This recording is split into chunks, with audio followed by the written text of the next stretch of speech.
Everyone welcome back to my channel. इस video में हम करेंगे क्लास 12th फिजिकल एजुकेशन का chapter 3 which is yoga as preventive measure for lifestyle diseases. So without wasting time let's get started with the first topic. Yoga का meaning क्या है और उसकी इम्पोर्टेंस क्या है। योगा एक एंशियंट इंडियन प्रैक्टिस है जो कि एम करती है कि फिजिकल, मेंटल और स्पिरिचुअल वेलबींग को हम अचीव कर पाएँ थ्रू ऐसे पोस्चर्स जिन्हें आसनास कहते हैं, ब्रीदिंग टेक्निक्स जिन्हें प्राणायामा कहते हैं एंड मेडिटेशन। इन सब के थ्रू हम अचीव कर सके फिजिकल, मेंटल और स्पिरिचुअल वेलबींग को।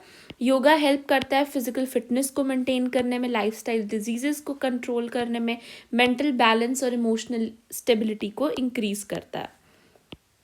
कुछ लाइफस्टाइल डिजीजेस के बारे में पढ़ेंगे। वो लाइफस्टाइल डिजीजेस होते क्या हैं? ऐसे डिजीजेस जो कि मेनली इस वजह से होते हैं कि हमारी फिजिकल एक्टिविटी बहुत कम है, हमारी ईटिंग हैबिट्स बहुत पुअर है, जंक हमारा मील के अंदर ज़्यादा होता है as compare to healthy food, stress जो है वो ज़्यादा होता है, देन रॉन्ग पोस्चर्स के अंदर हम बैठते हैं, खड़े होते हैं, चलते हैं, हमारा लाइफस्टाइल बेसिकली अनहेल्दी है। तो हमारे लाइफस्टाइल की वजह से जो डिसऑर्डर्स होते हैं उन्हीं डिसऑर्डर्स को हम लाइफस्टाइल डिसऑर्डर्स कहते हैं। योगा जो है बहुत बड़ा रोल प्ले करता है एक प्रिवेंटिव, ताकि हम ऐसे डिसऑर्डर्स ना हो, और क्यूरेटिव यानी अगर हो गए हैं तो उसे ठीक भी कर पाएँ। इन दोनों चीज़ों के अंदर योगा का बहुत बड़ा रोल होता है इन सारे डिजीज़ेस को क्योर और प्रिवेंट करने में।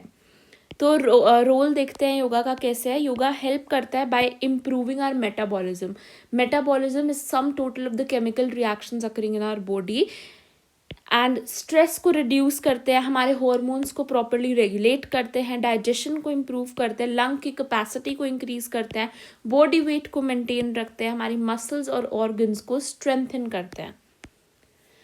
अब इस चैप्टर में बहुत सारे आसनास हैं एंड फिर हमारे पास 5 तरीके की डिजीजेस हैं जिनको हम इन आसनास के थ्रू देखने वाले हैं। ठीक है, सो मैंने क्या किया है, मैंने यहाँ पर ना आपको 5 आसनास कवर करवाए हैं। 5 आसनास को अगर आप बहुत अच्छे से कर लेते हो, इन 5 आसनास को ही सारे डिजीजेस पे मैंने ट्रिक्स बनाकर अप्लाई करा है। तो हम 5 आसना अच्छे से याद करेंगे। पेपर के अंदर हमारे पास ऐसे आता है, define obesity and write some curative asanas for it.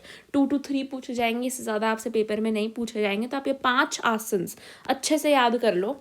पहला तो है ताड़ासन, बहुत इजी भी है ये सारे आसन। माउंटेन पोज जो हम सब ने कभी ना कभी तो ज़रूर करा होगा ये वाला आसन। ताड़ासन के अंदर क्या करना है, इसका प्रोसीजर देखें तो stand erect with feet together, आपके पैर जो है वो जुड़े होने चाहिए, आर्म्स को अपवर्ड की तरफ रेज करना है, फिंगर्स इंटरलॉक्ड होनी चाहिए, होल बॉडी को पूरा स्ट्रेच करते हैं अपवर्ड्स डायरेक्शन में, और टोज पे हमें बैलेंस रहना होता है। इससे ओबेसिटी भी कम होती है, पोस्चर भी इम्प्रूव होता है और बैलेंस भी। देखो हम बैलेंस करना सीख रहे हैं, पोस्चर भी इम्प्रूव हो रहा है, ओबेसिटी भी कम हो रही है, अस्थमा में भी हेल्पफुल है, हाइपरटेंशन भी कंट्रोल करेगा, relieves back pain and arthritis. अभी हम आगे जाके इसे पढ़ेंगे। अच्छा, कभी कॉन्ट्राडिक्शन का मतलब है कभी ये नहीं करना चाहिए। अगर आपका लो ब्लड प्रेशर है या सिवियर वर्टिगो है, वर्टिगो इज़ अ डिजीज़ है ना, तो लो ब्लड प्रेशर, आपका बीपी जो है वो कम रहता है, और सिवियर वर्टिगो के केस में ताड़ासन नहीं करना चाहिए। नेक्स्ट आसन जो आपको अच्छे से पता होना चाहिए वो है gomukh asana, which is cow face pose. कुछ इस तरीके से ये आसन को परफॉर्म किया जाता है। इसमें हमें लेग्स फोल्डेड के साथ बैठना होता है, एक आर्म को पीछे से रेज करते हैं, एक आर्म को मतलब एक तरीके से ऊपर लेके जाते हैं अपने पीछे वाली साइड पे, एक को नीचे से पीछे की तरफ लेके जाते हैं, और उन दोनों फिंगर्स को इंटरलॉक करते हैं बैक के पीछे। इससे डायबिटीज़ में भी हेल्प होती है, लंग की एफिशिएंसी यानी अस्थमा में भी हेल्प होती है, कंट्रोल करता है ब्लड प्रेशर को, बैक पेन को रिड्यूस करता है, जॉइंट की फ्लेक्सिबिलिटी को इम्प्रूव करता है इन आर्थराइटिस। कब नहीं करनी चाहिए? जब शोल्डर के अंदर इंजरी हो तब नहीं करनी चाहिए, जब नी में प्रॉब्लम हो तब नहीं करनी चाहिए। थर्ड आसना है कटी चक्रासन, स्पाइनल ट्विस्ट पोज। इस तरीके से होता है, हम इस तरीके से पहले खड़े होते हैं सामने, एंड देन दोनों साइड्स पे इस तरीके से हमें करना होता है। इसमें हम लिखना क्या है, stand with the feet apart. Feet के अंदर बहुत डिस्टेंस नहीं, पर थोड़ा सा डिस्टेंस होना चाहिए। आर्म्स जो है वो शोल्डर लेवल पे रेज होने चाहिए, एंड देन आपको ट्विस्ट करना होता है left and right alternately. Benefits की बात करें इसमें, एब्डोमेन फैट, जो एब्डोमेन के ऊपर फैट होता है वो कम होता है और ये ओबेसिटी से तो हेल्प करता ही है। डाइजेशन इम्प्रूव करता है, डायबिटीज़ के अंदर भी हेल्प करता है और हाइपरटेंशन को भी कंट्रोल करता है। इसको कब नहीं करना चाहिए, जब आपको हेर्निया या फिर स्लिप डिस्क जब स्लिप्ड होती है उस केस के अंदर आपको ये वाला आसन परफॉर्म नहीं करना चाहिए। नेक्स्ट आसन है भुजंगासन, जो कि कोबरा पोज होता है, आपको लेटकर इस तरीके से करना होता है। एंड देन इसका अगर प्रोसीजर देखें तो आपको लाए प्रोन यानी नीचे लेटना होता है। And then place your palms near the shoulders के लेवल पे अपने पाम्स को रखना होता है, अपने हाथों की हथेलियों को। Then raise the chest upwards, ऊपर की तरफ अपनी चेस्ट को रेज करना होता है, keeping the pelvis region on the floor.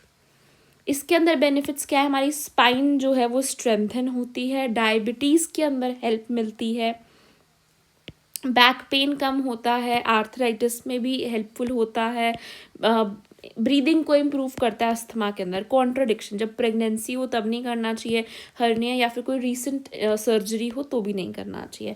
Last आसन है धनुरासना, जो कि बो पोज होता है, इस तरीके से एक धनुष की तरह ही इसका पोज दिखता है, इसलिए इसका नाम धनुरासना है। Lie on your stomach, hold your ankles with your hands, raise the chest and legs together. Lie on the stomach and then अपने एंकल्स को अपने हाथ से पकड़ना है, अपनी चेस्ट को रेस करना है, विद योर लेग्स दोनों को साथ में रेस करना है। इसमें आपके बेनिफिट्स, ओबेसिटी कम होती है, पैंक्रियाज के फंक्शन बढ़ते हैं यानी डायबिटीज़ में हेल्प मिलती है, लंग स्ट्रेंथन होते हैं यानी अस्थमा में हेल्प मिलती है। जब हम यही याद कर लेंगे ना कौन सा डिजीज़ पे कौन सा आसन है, तो बस उस आसन के अंदर यही फ़ायदे लिखना है जो डिजीज़ के बेनिफिट्स हो जाएंगे। कॉन्ट्राडिक्शन, बैक की इंजरी हो तभी आसन को परफॉर्म नहीं करना, हार्ट प्रॉब्लम हो या प्रेगनेंसी हो, इसके तीनों केसेस में आसन को परफॉर्म नहीं करना।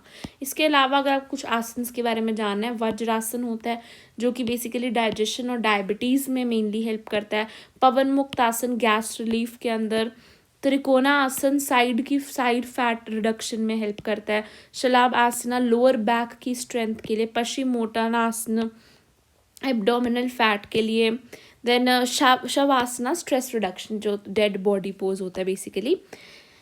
अब सबसे मेन पार्ट आता है इस चैप्टर का, इसको बहुत अच्छे से याद करेंगे, देखना। सबसे पहला डिजीज़ जो हमारे पास है वो है ओबेसिटी। ओबेसिटी क्या होता है, जब एक्सेसिव एक्यूमुलेशन हो जाता है of body fat due to over eating and inactivity. Over eating और साथ में inactivity in the sense physical fitness जब बहुत कम हो, जब एक्सरसाइज बहुत कम हो हमारी रूटीन के अंदर, तो एक्सेसिव एक्यूमुलेशन हो जाता है बॉडी फैट का, इसी कंडीशन को ओबेसिटी कहते हैं। डायबिटीज़ के अंदर क्या होता है, एक मेटाबॉलिक डिसऑर्डर होता है जिसमें जो ब्लड ग्लूकोज लेवल है वो हमेशा ही हाई रहता है, ब्लड ग्लूकोज का लेवल हाई रहता है, एक मेटाबॉलिक डिसऑर्डर होता है।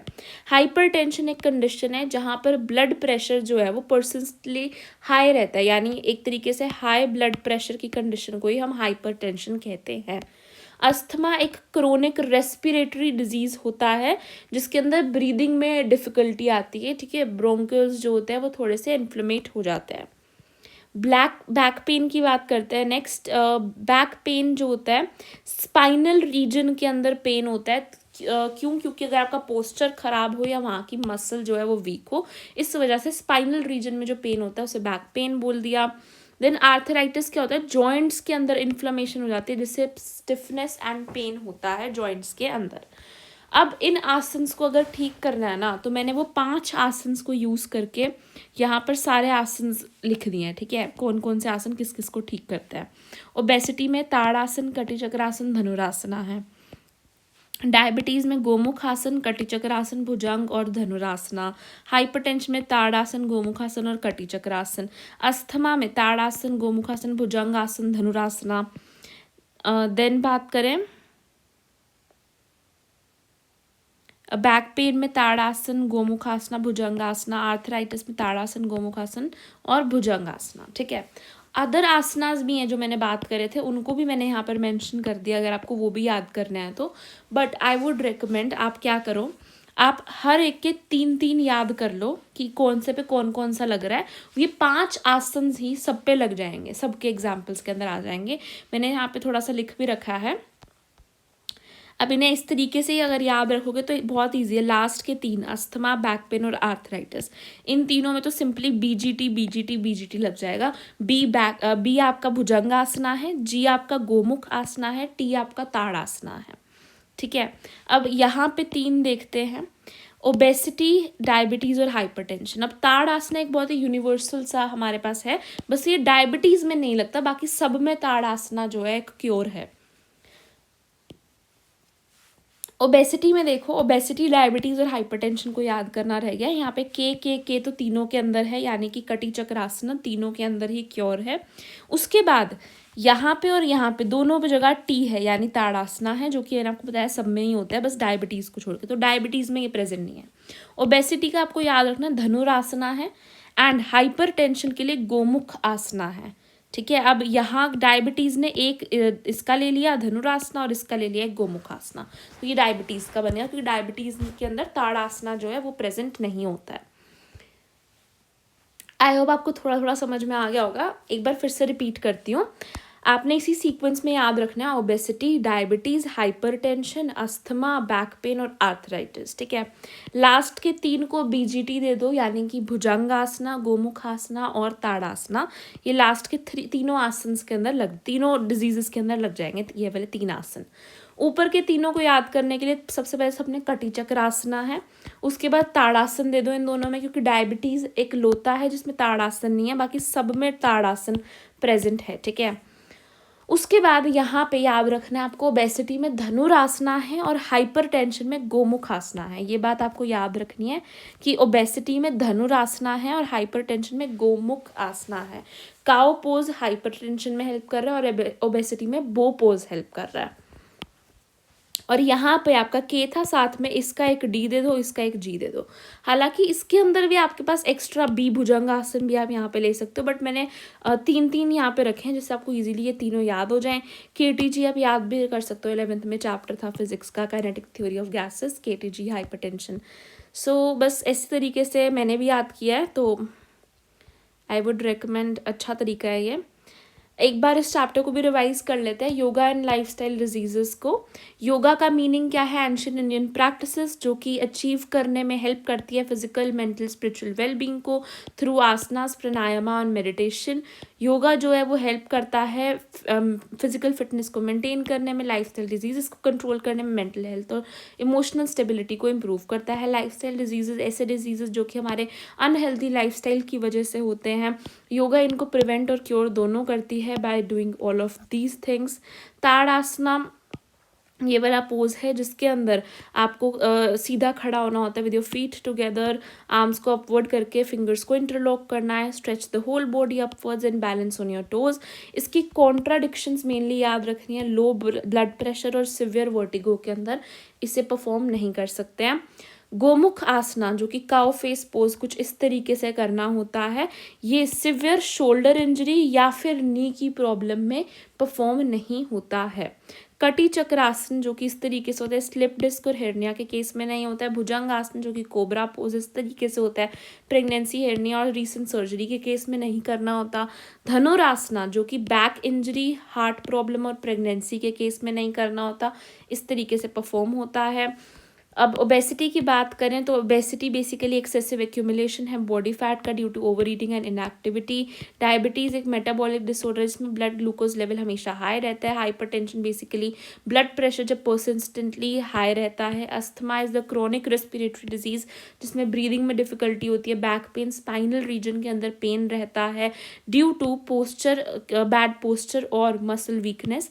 आर्थराइटिस जॉइंट्स की इन्फ्लेमेशन जिससे कोज होता है पेन एंड स्टिफनेस। बात करें लास्ट तीनों यानी अस्थमा, बैक पेन, आर्थराइटिस में बीजीटी बीजीटी बीजीटी लगेंगे, यानी कि भुजंगासन, गोमुखासन और ताड़ासन। ऊपर की बात करें तो तीनों में के तो लगेगा यानी कटी चक्रासन, एंड देन टी इन दोनों में लगेगा ओबेसिटी एंड हाइपरटेंशन में। ओबेसिटी में लगेगा धनुरासना एंड हाइपरटेंशन में लगेगा गोमुख आसना, और डायबिटीज़ में एक जी एक डी दे देना है। ठीक है, ताड़ासन सब में हेल्प करता है except for diabetes. I hope I am clear. Thank you for watching.